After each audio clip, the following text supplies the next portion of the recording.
1 கொரிந்தியர் 10ஆம் அதிகாரத்தை ஒரு கணம் பார்ப்போம். வசனம் 16.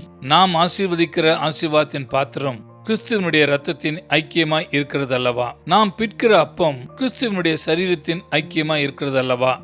பின்ன அவர் தொடர்ந்து 11ஆம் அதிகாரம் 23ஆம் வசனத்திலும் அதற்கு பிந்தைய வசனங்களிலும் கர்த்தருடைய பந்தி எவ்வாறு நிறுவப்பட்டது என்பதை அவர்களுக்கு நினைவூட்டுகிறார். அவர் சொல்லுகிறதாவது, நான் உங்களுக்கு ஒப்புவித்ததை கர்த்தரிடத்தில் பெற்றுக்கொண்டேன்.